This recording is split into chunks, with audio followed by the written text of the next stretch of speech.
Cho'pon har mahal qo'ylarini qo'rasiga qamagandan keyin qo'ylariga qarab oyatal kursiyni o'qirkan. Bismillahirrohmanirrohim. Allohu la ilaha illa huval hayyul qayyum deb oxirgacha o'qirkanda, undan keyin qo'ylari tomon shuf derkan, suf derkan. Va uyga kirib ketarkan. Boshqa qo'ylarni, boshqa cho'ponlarning qo'ylariga bo'rilar, o'g'rilar, qanaqangidir kasalliklar kelsa, buning qo'ylariga hech qanaqangi kasallik, bo'rining hujum qilishligi, o'g'rining hujum qilishligi, qanaqangidir talofotlar bo'lmas ekan. Bir kun aytadi cho'pon, bir kun keldim, yomg'ir yog'ayotgan edi. Yomg'ir yog'ayotganida men qo'ylarimni xonasiga, qo'rasiga qamadimda, undan keyin yugurib uyga kirdim. Yugurib uyga kirganimdan keyin kiyimlarimni almashtirib, kiyimlarimni quritib, choyimni ichib bo'lganimdan keyin esladim. Men bugun qo'ylarimni qamaganimdan keyin oyatal kursiyni o'qidimmi yoki yo'qmi dedim. Va esladim, bugun o'qimagan ekanman.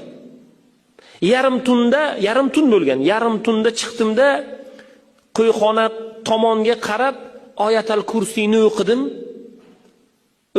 Uyga kirib xotirjam yotdim. Ertalab bomdod namozini o'qiganimdan keyin borib qo'ylarimni endi chiqarib ovqatlantiraman desam, bir odam ko'zi ko'r qo'ylarim ichida alanglab yotibdi. Har qayerga boradi, u yoqqa boradi, bu yoqqa boradi, u yoqqa boradi, bu yoqqa boradi. Va men uni oldiga borib, birodar, sizni ko'zingiz ko'r ekan, siz yo'lingizni adashtirib, meni qo'yxonamga kirib qolibsiz, sizga men yo'l ko'rsataman deb qo'lidan olib tashqariga chiqarsam va undan holatni so'rayapman.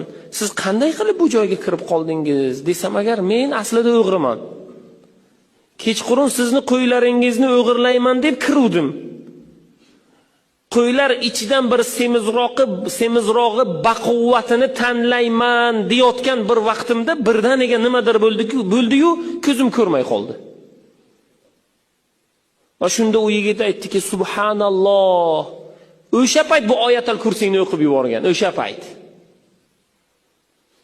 Shunda olimlarimiz oyatal kursiyning tafsirida aytadilarki, kim agar mulkiga, safarga chiqayotganda xonadoniga, ishga chiqayotganida farzandlariga yoki biror bir ishxonasiga, shirkatiga o'qisa, inshaalloh salomat bo'ladi.